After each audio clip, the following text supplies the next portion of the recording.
नमस्कार, आप देख रहे हैं कैपिटल टीवी का खास शो वोटर वॉर। मैं हूं परवीन शेख। बिहार विधानसभा चुनाव की सरगर्मी के बीच राहुल गांधी वोट चोरी पर काफी आक्रामक है। उन्होंने आज कांग्रेस दफ्तर में एक प्रेजेंटेशन दी जिसमें राहुल ने मुख्य चुनाव आयुक्त ज्ञानेश कुमार पर कई गंभीर आरोप लगाए। उन्होंने दावा किया कि कई निर्वाचन सीटों पर वोटर लिस्ट में गड़बड़ी हुई है, जिससे कांग्रेस समर्थक वोट काटे गए। वहीं चुनाव आयोग ने राहुल गांधी के आरोपों को बेबुनियाद बताया और कहा है कि वोट ऑनलाइन डिलीट नहीं किए जा सकते। राहुल गांधी ने वोट चोरी के मुद्दे पर हाइड्रोजन बम फोड़ने की बात कही, जिससे चुनावी प्रक्रिया में गड़बड़ी के सबूत सामने आएंगे। पहले बिहार में वोटर अधिकार यात्रा, अब वोट चोरी का हाइड्रोजन बम। क्या है राहुल गांधी का एजेंडा? इस पर चर्चा के लिए स्टूडियो मौजूद हैं कैपिटल टीवी के executive editor Rajiv Singh. Rajiv sir, आपका बहुत बहुत स्वागत है। धन्यवाद। राजीव सर, जिस तरह से राहुल गांधी वोट चोरी का मुद्दा उठा रहे हैं, वो भी बिहार चुनाव के बीच में, पहले वोटर अधिकार यात्रा, अब वोट चोरी, क्या है मतलब एजेंडा क्या है इसके पीछे? देखिए, मेरा मानना है कि अभी जो देश में राहुल गांधी कर रहे हैं, अगर इसकी नजाकत को समझें, इसकी गंभीरता को समझें, तो सबसे पहले राहुल गांधी को जेल में डाल देना चाहिए। मैं ये बात क्यों कह रहा हूँ? ये जो दुष्प्रचार, ये जो प्रोपेगेंडा या जो ये नैरेटिव सेट कर रहे हैं राहुल गांधी, वो पूरे देश के लिए, देश की जनता के लिए खतरनाक होगा। जिस कर्नाटक के अलंत की वो बात कर रहे हैं, अगर उसके वोटिंग पैटर्न को आप देखें जी, तो हम चलिए 2008 से हम बात करते हैं। 2008 में 5,000 लगभग 5800 वोटों से हार जीत हुई थी। 8 के बाद हम 13 में आते हैं। 13 में 17,000 वोटों से हार जीत का अंतर रहा। 13 के बाद हम 18 की बात करें अगर, तो 18 में मात्र 697। और कौन जीत रहा है? बीजेपी का सुभाष विधायक जीत रहा है वहाँ। 2018 के बाद अब 23 की बात करते हैं, तो कांग्रेस का ही, मतलब राहुल की ही पार्टी का विधायक जीतता है पाटिल।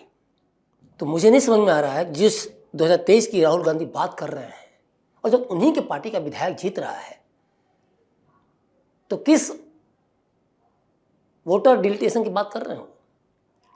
और अगर चुनाव आयोग को जिस तरह का आरोप ये लगाते आए हैं कि बीजेपी की गोद में खेलता है, नरेंद्र मोदी की गोद में खेलता है चुनाव आयोग, या उनका साथ दे रहा है, बीजेपी का वोट को जोड़ रहा है, तो 2018 में मात्र 697 वोटों से ही कैसे जीत मिलती बीजेपी के विधायक को? जी। और अगर इनकी पार्टी को 2023 में जीत हासिल होती है, तो फिर ये मामला कैसे उठ रहा है? राहुल गांधी को ये समझ में नहीं आ रहा कि आखिर ये कर क्या रहे हैं, पहली बात। दूसरी बात कि वो कहते हैं कि मुझे देश में भरोसा है, मैं देश से प्यार करता हूँ, मुझे लोकतांत्रिक संस्थाओं में भरोसा है, संवैधानिक संस्थाओं में इनको भरोसा है।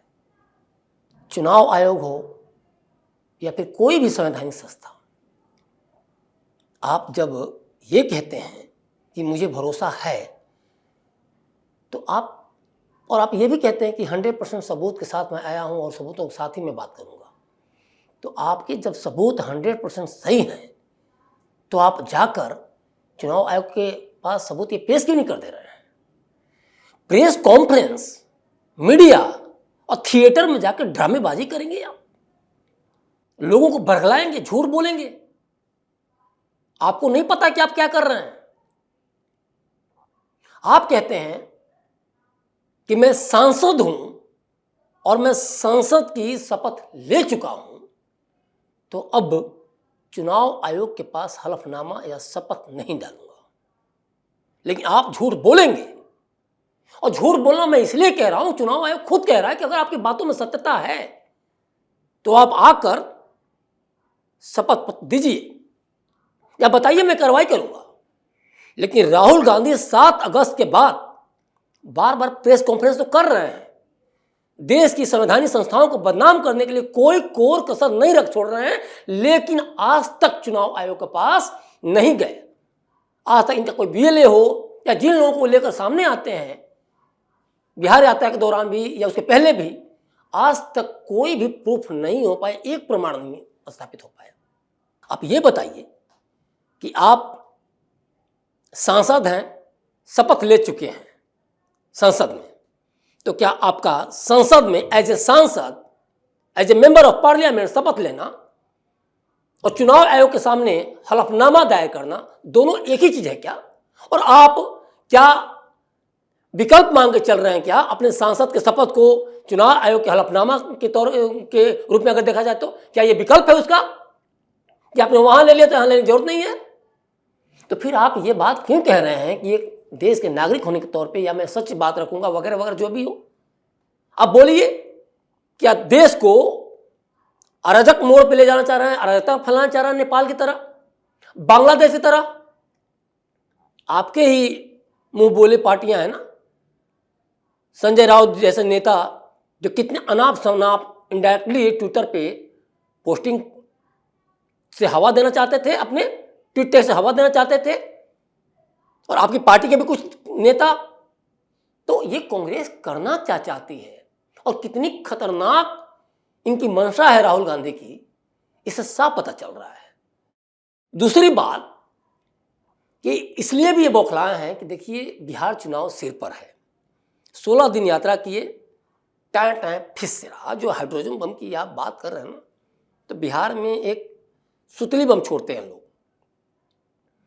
तो आपका जो हाइड्रोजन बम है वो सुतली बम के बराबर भी नहीं टिक पाया, पूरी फुसकी। आप डरे हुए हैं अपने ही एक्टिविटी से, अपने ही बिना दिमाग के काम से। आप जब वोटर अधिकार यात्रा, सो कॉल्ड वोटर अधिकार यात्रा की जो बात कर रहे थे उस समय, सासाराम से जो निकाली थी आपने यात्रा, उसमें आप क्या कह रहे थे? वोट चोर, वोट चोर, वोट चोर, यही चलता रहा आपका। चुनाव आयोग पे कभी कभी मोदी जी पे। आपके पास अपना कोई स्थानीय नेतृत्व तो है क्या? कोई स्थानीय चेहरा है क्या? क्योंकि देखिए बिहार की राजनीति चेहरों पर डिपेंड करती है, काम पे आज के डेट में डिपेंड करती है। क्योंकि बिहारियों ने पिछले 20 साल 22 साल में स्वाद चख लिया है कि विकास क्या होता है। सड़कें, अभी मैं आऊंगा इस पे, लेकिन अब बार बार जब पूछा जाता रहा कि भाई महागठबंधन का मुख्यमंत्री चेहरा कौन है, मुंह में अंगुली डाल के तेजस्वी ने बुलवाना चाहा, लेकिन राहुल गांधी ने कन्नी काट ली। सब कुछ सही है, पार्टी में सब कुछ सही है, सब कुछ सही, यही बोलते रह गए। सारण में पहली बार तेजस्वी ने बोला कि भाई मैं ही मुख्यमंत्री चेहरा हूं, और फिर पटना आते आते जब उनकी यात्रा खत्म हो रही तो वहां भी उन्होंने बोल दिया। और अब वो खुद यात्रा पर निकल चुके हैं ये बताने के लिए कि भाई मैं ही हूं। राहुल ने भले ही नहीं बोला, लेकिन मैं ही हूं। तो ये डर भी है जो कि राहुल को लगता है कि भाई कुछ होने वाला तो है नहीं। जो 19 विधायक थे, हो सकता है कि वो भी खत्म हो जाए, या 2-3 विधायक ही रह जाए हमारे विधायक में, बिहार में। तो इसीलिए इस डर से लगातार राहुल घबराए हुए हैं, परेशान हुए हैं कि भाई हमने तो नाम नहीं लिया। दूसरे तेजस्वी यादव बिना एक भी कांग्रेसी के बिहार अधिकार यात्रा पर निकल चुके हैं, और उसमें इंडायरेक्टली राहुल की मिट्टी भी पलीद हो रही है। तो ओवरऑल पूरा मामला यही है। बिल्कुल, दोनों साथ में चुनाव लड़ रहे हैं, तेजस्वी और राहुल गांधी। लेकिन यात्रा तेजस्वी अकेले निकाल रहे, पहले वोटर अधिकार यात्रा में जरूर साथ थे, लेकिन अब अकेले यात्रा, इसे कैसे देखते हैं आप? क्या पता दोनों चुनाव लड़ भी रहे नहीं लड़ रहे साथ में, क्योंकि शुरू में तो यात्रा जब निकाले थे तो दोनों साथ में थे, और अभी दोनों अलग अलग हैं। एक प्रेस कॉन्फ्रेंस कर रहे हैं और एक बिहार में है। अजीब हालात है। बिहार में देखिए तो राहुल गांधी कहते हैं कि मैं तेजस्वी को तो महागठबंधन का चेहरा, मुख्यमंत्री चेहरा कभी नहीं मानूंगा। इंडायरेक्टली वो यही कह रहे हैं। जब हाँ नहीं कह रहे हैं तो समझ सकती हैं आप। दूसरी बात, राहुल गांधी दूसरे तरीके से सोच रहे हैं कि एजेंडा सेट कर लें। राहुल गांधी 70 साल के बुजुर्ग को लेकर स्टेज पर आते हैं आज प्रेस कॉन्फ्रेंस में, लेकिन वो ये बता नहीं सकते कि एक व्यक्ति की बात करके, जिसको चुनाव आयोग ने खारिज भी किया है, अब पूरे देश को जोड़ना चाह रहे हैं क्या? और जो दूसरी बात, जो सबसे मूल बात है, जो कि आप साथ साथ की बात हो रही कि साथ साथ चुनाव लड़ेंगे कि नहीं लड़ेंगे, ये भी नहीं इनको पता है। क्योंकि बिहार में ये कह रहे हैं कि मुख्यमंत्री चेहरा नहीं है, और सेंटर में ये कहते हैं कि पीएम चेहरा नहीं। जब बात होती है महागठबंधन की, जब जब इंडिया अलायंस की बैठक होती है, या फिर जब जब लोकसभा चुनाव की बात होती है, तो देखती हैं किस तरह से ये पूरे बिखर जाते हैं। बिल्कुल। तो यहाँ भी तो क्लियर नहीं है। और जो सबसे बड़ी बात है कि 23वीं बिहार अधिकार यात्रा, इनका नाम है, इनकी यात्रा का बिहार अधिकार यात्रा। सच्चाई है कि ये सीएम अधिकार यात्रा है, कि अपने आप को सीएम के तौर पे कैसे प्रोजेक्ट किया जाए। अधिकार यात्रा ये नहीं है कि आप जाके अपने आप को बताएं कि मैं सीएम बनूंगा। सीएम, आपके पास विजन क्या है, योजनाएं क्या है।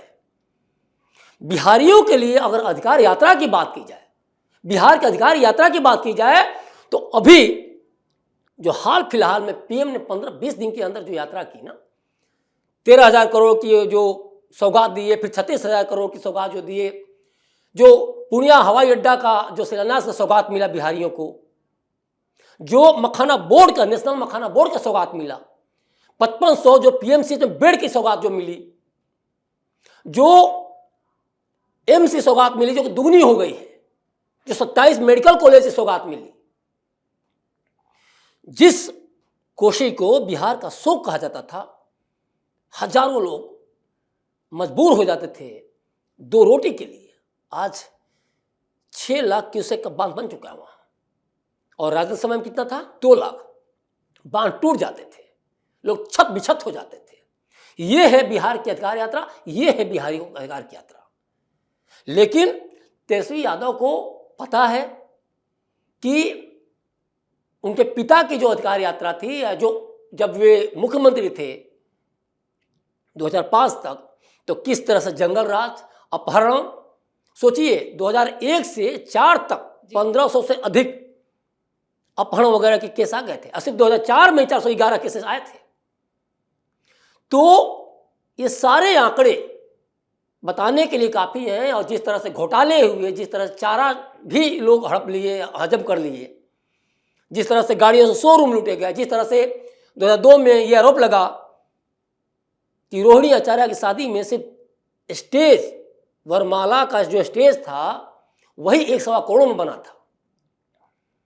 लोग पलायन करते गए। आज हम लोग 10 दिन से बिहार के चुनावी यात्रा पर थे, कैपिटल टीवी चुनावी यात्रा पर था, तो हमने देखा कि बिहार में सड़कें जो गड्ढों में होती थीं, आज सड़कें जब हम लोग गुजर रहे थे कैमूर जिले के चैनपुर से शिवसागर सासाराम की तरफ, तब साफ दिख रहा था। लोगों ने कहा कि आप हाईवे से क्यों जाएंगे, आप गांव के अंदर से चले जाइए। हम लोग सकपका गए, क्योंकि मैंने बिहार की सड़कों को बड़ा करीब से देखा, उन सड़कों पर हमने खेला है, हम गुजरे हैं। जो आधे घंटे का जो दूरी होती थी, कैसे 2 घंटे 3 घंटे में हम पूरा करते थे। लेकिन इस बार जब मैं गया और जब पूरे बिहार का मैंने सड़कों के माध्यम से ही दौरा किया, तो विश्वास नहीं हुआ कि ये अपना बिहार बदल नहीं रहा, बल्कि बदल चुका है। सड़कों पे इतना शानदार काम हुआ है कि लोग ये कहने लगे कि आप हाईवे से क्यों जाएंगे। बहुत ही शानदार सड़कें आज के डेट में हैं। गांव से गांव को जोड़ने वाली सड़कें कोई कल्पना भी नहीं कर सकता था। मतलब जहां गाड़ियां सर पर दौड़ रही हैं। बिल्कुल, कभी भी आप कोई जा सकते हैं। ये मैं कैमरे में बोल रहा हूं, ऑन द रिकॉर्ड है। आपकी गाड़ी एक जगह कहीं कोई उछलेगी तक नहीं। और पहले देखिए, अभी पूर्णिया से पटना की दूरी जो पहले 13 घंटे में पूरा होते थे, अब 3 घंटे में, 2.5 घंटे में पूरा हो रहा है। लोगों ने कैमरे में बोला है, हमने वीडियो को रिलीज भी किया है। भभुआ से मोहनिया की जो दूरी है, वो जो 2.5-3 घंटे में लोग पूरा करते थे, अब लोग 15 मिनट में पूरा कर रहे हैं। और हर जगह लोगों ने सड़कों को लेकर बोला है। और एक बड़ी बात मैं बता दूं कि सरकार में कौन आएगा कौन नहीं आएगा, ये बाद में देखने वाली बात होगी। लेकिन अगर एनडीए सरकार आती है सरकार में, तो एक बहुत बड़ा कारण होगा बिहार में सड़कों का विकास, बेहतरीन सड़कों का विकास। और ये गंगा पथ और पटना की मैरीन ड्राइव तक सीमित नहीं है। बिहार की गली गली, बिहार का गांव गांव बेहतरीन सड़कों से जुड़ चुका है। और अब सच में बिहार बदल रहा है। तो ये है बिहार की अधिकार यात्रा, कि बिहारियों को मिल क्या रहा है। बिहारियों को केंद्र सरकार की योजनाओं का जो लाभ हुआ, लोग ऑन द रिकॉर्ड कैमरे पे बोले। बिहारियों को जो जीविका का, जो दीदियों को जो लाभ हुआ वो बोला गया, सुविधा दीदियों का। तो ये सारी चीजें जो पेंशन है, आशा वर्कर जो है उनको 400 से 1100 हो जाना, या फिर उसके अलावे जो पोशाक योजना है, साइकिल योजना है, छात्रवृत्ति योजना है ग्रेजुएशन के लिए, तो महिलाएं जो कल तक भागी पराई रहती थी, घर से निकलती नहीं थी, आज सेफ्टी सिक्योरिटी के चलते लोग जा रही हैं, पढ़ने जा रही हैं, साइकिल से लड़कियों का हुजूम दिख रहा है, एक ही पोशाक में हुजूम दिख रहा है। पहले तो कुछ लग ही नहीं रहा था, चरवाहा विद्यालय खोलने जा रहे थे, न भैंस वहाँ दिख रही थी, न लोग बच्चे स्कूल में दिख रहे थे। बच्चियों का तो खैर पढ़ने का तो कोई कल्पना भी नहीं कर सकता था, क्योंकि छेड़खानी और अपहरण की इतनी घटनाएं, और उसके अलावा भी बहुत सारी जो गंदी, बहुत सारा हम जिक्र भी नहीं कर सकते, जो गौतम शिल्पी हत्याकांड से लेकर न जाने कितने सारे हत्याकांडों का उस समय जो पुनरावृत्ति हुई।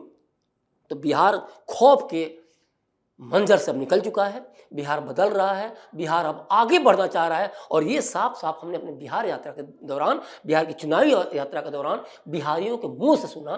तो ये है बिहार की अधिकार यात्रा, न कि राहुल या तेजस्वी जो एक के बाद एक बिहार की सड़कों का लुत्फ उठा रहे हैं और सोच रहे हैं कि भाई हम जो अपने समय में जो 5 महीने में यात्रा करते हैं वो 16 दिन में यात्रा कर ले रहे हैं, और इसलिए तेजस्वी यादव भी 5 दिन की यात्रा का प्लान बना ले रहे हैं। 5 दिन तो हो ही जाएगा, इतनी शानदार सड़कें हैं, तो हम तो आराम से सोचिए। एक बड़ी चीज बता रहा हूँ, 66 सीटों से बिहार की यात्रा गुजरेगी तेजस्वी की, विधानसभा से 10 जिलों से। उसमें देखिए कांग्रेस और राहुल गांधी क्यों डरे हुए हैं, एक और भी बहुत बड़ा कारण है। उसमें मात्र 66 सीटों में 3 सीटें कांग्रेस को मिली थी, 6 लेफ्ट वालों को, और 23 सीटें मिली थी राजद को। तो ये बहुत बड़ा थ्रेट है कि भाई तुम्हारा नाम तो मैंने मुख्यमंत्री के तौर पर नहीं लिया, और ये अपने गढ़ में जाके 23 सीटें पहले से भी हासिल किए हुए थे, और अभी बंदा खुद ही गया है। तो कॉन्फ्रेंस तो करना पड़ेगा ही, उल्टी पुल्टी बातें भ्रमित करने के लिए जनता को बोलना पड़ेगा ही। और इनडायरेक्टली देखा जाए तो हो सकता है कि ये प्रोपेगेंडा के तहत तेजस्वी को भी कहीं ना कहीं कि भाई हमारे तरफ या लोगों की नज़र चली जाए, तेजस्वी भी साइड लाइन हो जाए, और इधर पीएम मोदी और एनडीए को भी हम घेर लें, जो कि साफ तौर पे बिहार में बढ़त दिख रहा है, बिहार में दोबारा वापसी दिख रही है। तो ये भी एक बहुत बड़ा कारण हो सकता है। तो ये पूरा का पूरा जो हार है, पूरी की पूरी जो हार है इनकी, तेजस्वी की भी और राहुल की भी, इन दोनों के माध्यम से, कभी प्रेस कॉन्फ्रेंस के माध्यम से, तो ये पूरी की पूरी जो यात्रा कहा जाए, चाहे वो वोटर अधिकार यात्रा की बात हो राहुल की, तेजस्वी की, या फिर तेजस्वी की अब बिहार अधिकार यात्रा के माध्यम से देखा जाए, या प्रेस कॉन्फ्रेंस के माध्यम से राहुल जी की, तो ये साफ साफ दिख रहा है कि ये हताशा में है, ये डिप्रेशन में है। और इसीलिए जिस संवैधानिक संस्था की बात करते हैं, जिस लोकतंत्र की बात करते हैं, जिस देश से प्यार करने की बात करते हैं, वो कहीं दिख नहीं रहा है। और उसी संस्थाओं को लेके वो सवाल उठा के कहीं नहीं पूरे भारत को, उन संस्थाओं को बदनाम कर रहे हैं, लेकिन सबूत एक भी पेश नहीं कर पाते। राजीव सर, इस तमाम जानकारी के लिए और सटीक विश्लेषण के लिए आपका बहुत बहुत धन्यवाद। धन्यवाद। भारत में चुनाव आयोग एक स्वतंत्र और संवैधानिक संस्था है, और उसके खिलाफ आरोप लगाने पर कानूनी नतीजे भी राहुल गांधी को भुगतने पड़ सकते हैं। राहुल गांधी को अपने आरोपों को साबित करने के लिए मजबूत सबूत पेश करने होंगे। अगर वो ऐसा नहीं कर पाए तो उन पर मानहानि का मामला भी दर्ज हो सकता है, जिससे कांग्रेस और राहुल गांधी की दिक्कतें काफी बढ़ सकती हैं। इस खास शो में इतना ही। वीडियो कैसा लगा कमेंट करके अपनी राय जरूर दें। वीडियो को लाइक करें, शेयर करें और कैपिटल टीवी को सब्सक्राइब जरूर करें। धन्यवाद।